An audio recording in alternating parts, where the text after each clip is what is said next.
internacionales, pero hay otros asuntos de orden internacional aparte del coronavirus.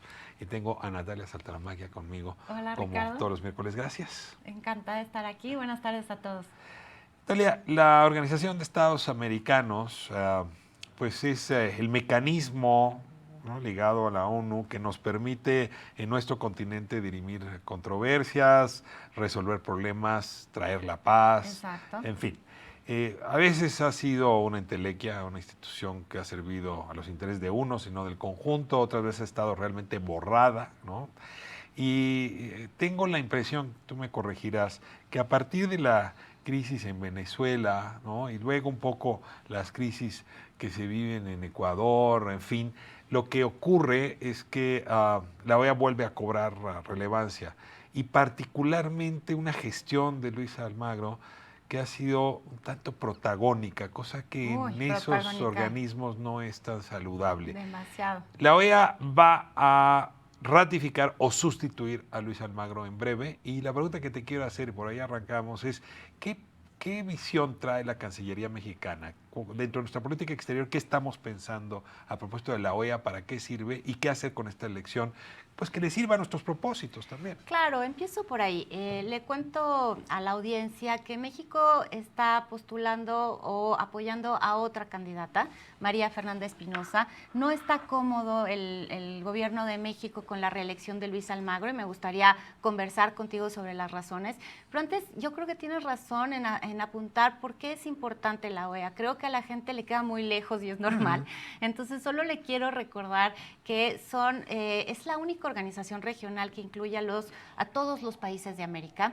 Es, de hecho, una de las pocas que nos queda porque hay otras organizaciones que se han ido desintegrando y sí necesitamos espacios, foros internacionales para resolver problemas que son en común y que no resuelven los países en lo individual. Pensamos uno que nos interesa mucho, el combate al narcotráfico. Otro que es importante para todos, el cambio climático, pero también los temas políticos y de derechos humanos.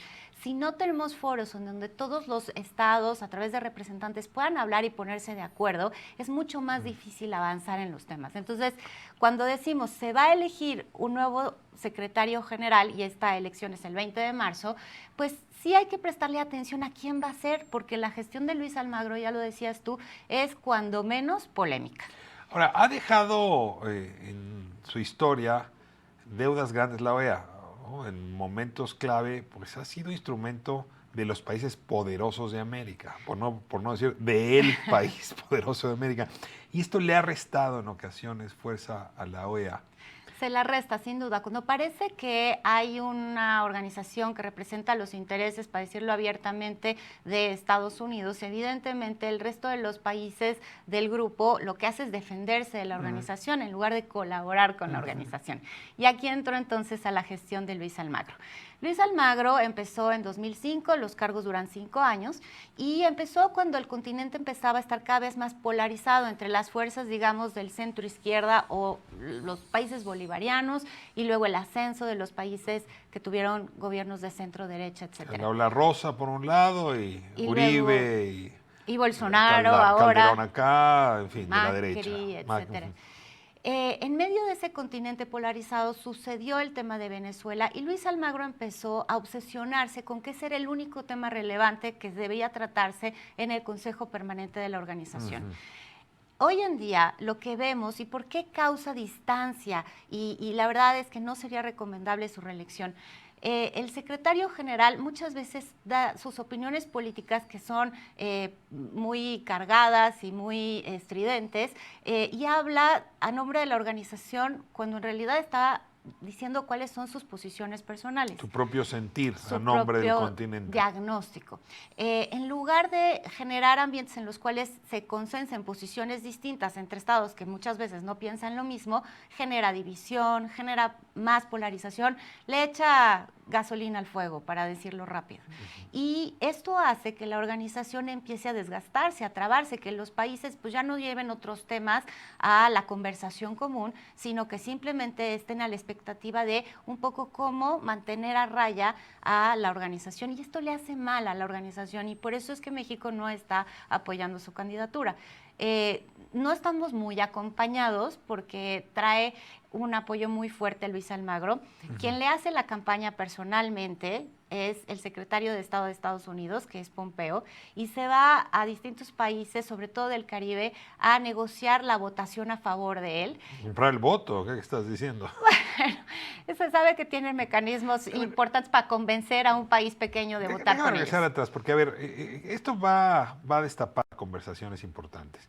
Almagro en el tema de Venezuela se concentró en el asunto de derechos humanos. O sea, desde su perspectiva era inviable seguir viendo violaciones de derechos humanos tan flagrantes como las que estaban viviendo en Venezuela y que la OEA no interviniese.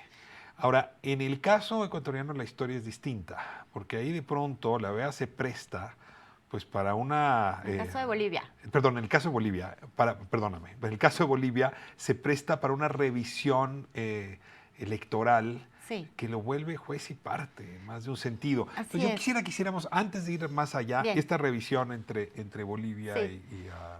y Venezuela. Sí, hablando sobre Venezuela, sin duda la preocupación principal de él ha sido la de restaurar la democracia en Venezuela y eso no es objetable en sí mismo. Yo creo que todos debemos, muchos queremos que haya una transición pacífica, negociada, democrática en Venezuela. El régimen de Maduro no es un gobierno al cual uno puede aplaudir ni apoyar en ningún sentido, pero lo que ha hecho el secretario general es incluso jugar con la idea, no descartar la posibilidad de que la solución sea una intervención militar en Venezuela. Y ahí sí se nos prenden todas las alarmas. O sea, el diagnóstico a una única solución. Es que, imagínate... Pero Almagro lo ha hecho explícitamente, que la solución es armada. Almagro ha hecho dos cosas. No ha desautorizado, ni deslegitimado, ni negado esa posibilidad y ha puesto sobre la mesa argumentos de cómo se podría justificar invocando una cuestión que se llama el principio de responsabilidad de proteger.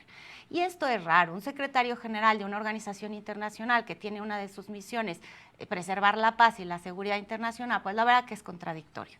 Eso nos preocupa. En el caso boliviano va más lejos. El caso de Bolivia. Hubo una elección muy competida. En la primera vuelta el resultado fue muy estrecho. La verdad es que había cosas que eran raras que estaban pasando ahí. Hubo una misión de observación electoral de la OEA. El problema es que la misión de observación electoral se fue apresurando en dar resultados antes que la propia autoridad electoral nacional. Cuando la OEA dice aquí hay presuntamente un fraude electoral, el presidente Morales dice, bueno, secretario general, le pedimos que revise toda la elección, que haga una auditoría y en el caso de que sus resultados sean los que ustedes dicen, me comprometo a organizar nuevas elecciones. Lo anunció públicamente. Ese mismo día que anunció que se iban a convocar a nuevas elecciones, fue, digamos, invitado, sugerido a renunciar por parte de las Fuerzas Armadas. ¿Qué hizo la OEA frente a eso? Nada. El secretario general Almagro no llamó la atención sobre que había la ruptura del orden constitucional. Morales era como sea presidente hasta el 22 de enero de este año. Pero no solo eso, dijo en el Consejo Permanente que en Bolivia sí había habido un golpe de Estado, pero que lo había dado Evo Morales. Se posicionó de un lado totalmente antagónico al gobierno. ¿Y cuál es el problema? Que es el jefe de los que organizan la misión de observación electoral. A ver, ahí te detengo, porque tanto fuerzas militares como distintas expresiones de la sociedad se sintieron envalentonadas para exigirle a Evo Morales que renunciara después de que la OEA dio a conocer pues su reporte sobre esa observación electoral. Es decir, lo voy a decir en términos bélicos, la metralla la puso la OEA.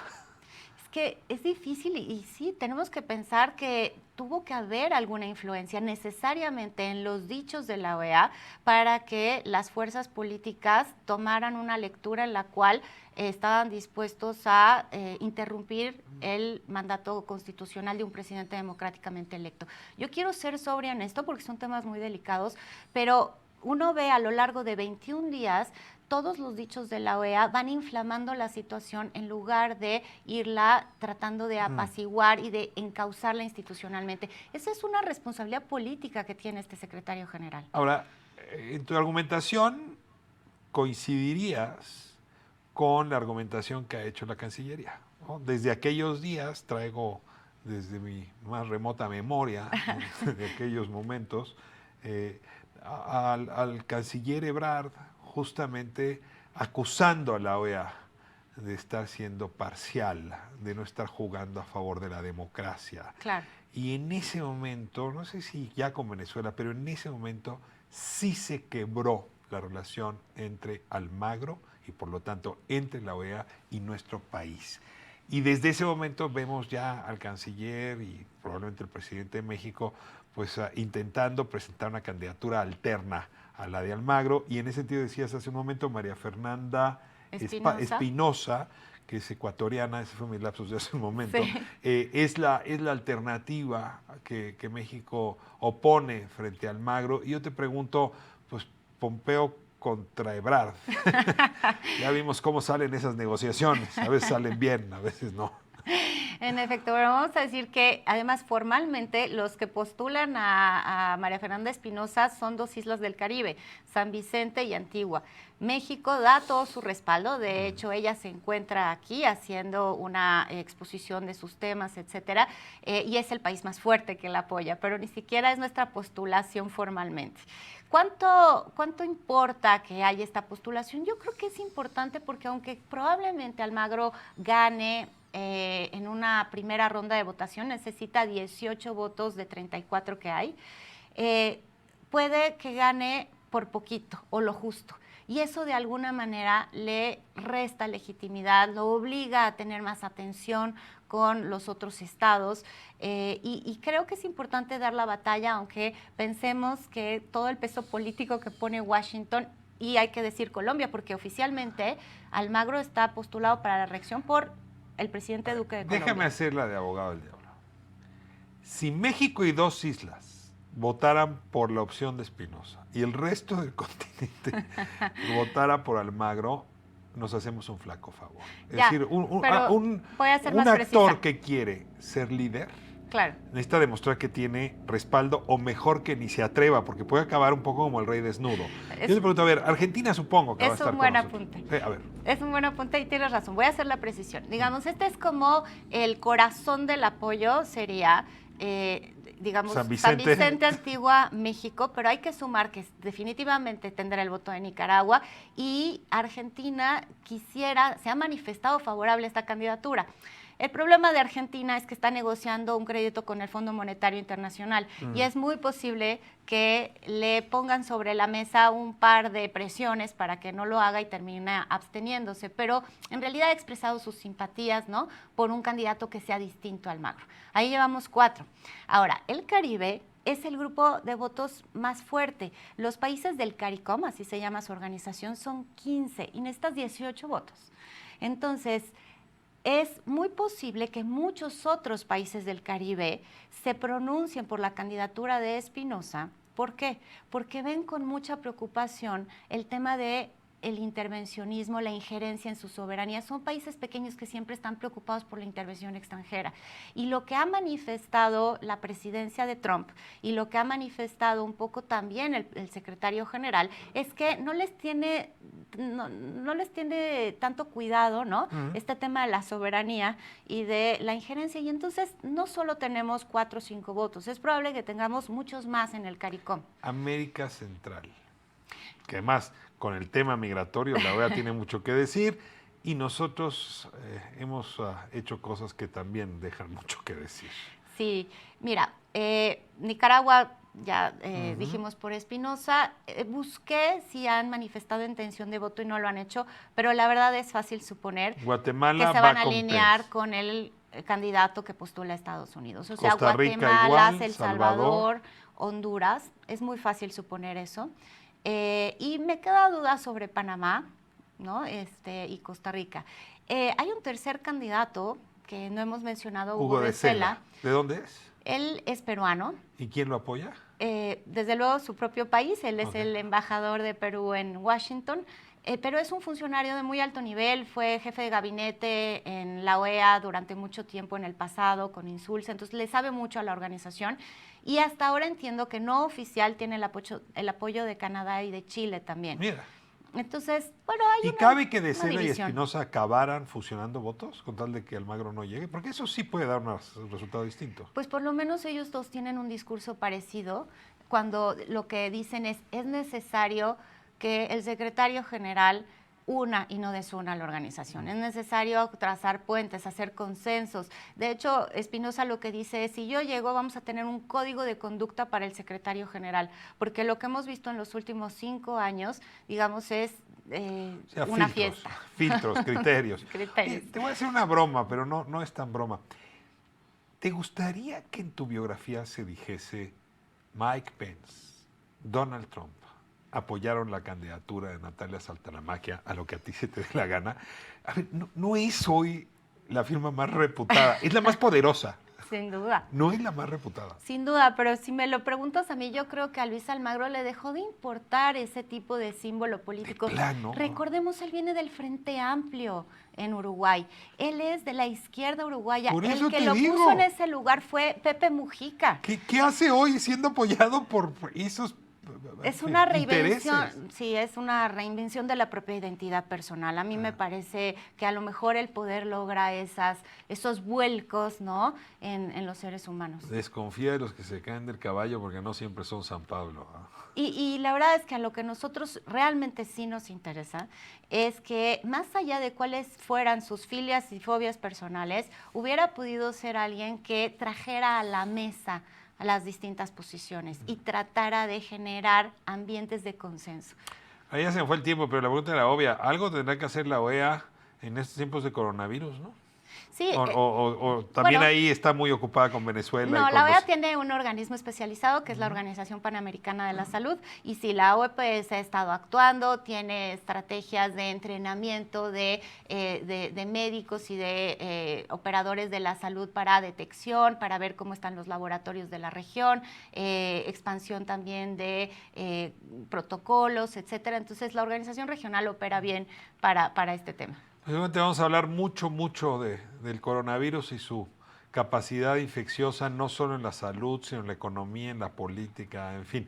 Nos guardamos el tema para la próxima semana. Seguiremos conversando entonces. Natalia Saltaramaquia, muchas gracias siempre por este regalo, la verdad, de conocimiento sobre los temas internacionales. Me voy con mi clase semanal y te la agradezco como siempre. Supongo que al auditorio le pasa lo mismo. Buenas tardes. Nos vamos a corte. De vuelta, Jesús Esquivel nos reporta sobre este interés también desde Washington de confrontar al cártel Jalisco Nueva Generación por su producción y trasiego fundamentalmente de fentanilo. Estamos hablando de 750 operadores de este cártel señalados justamente por el gobierno de Estados Unidos. Jesús está en Washington, nos cuenta de qué va la cosa. Corte y volvemos.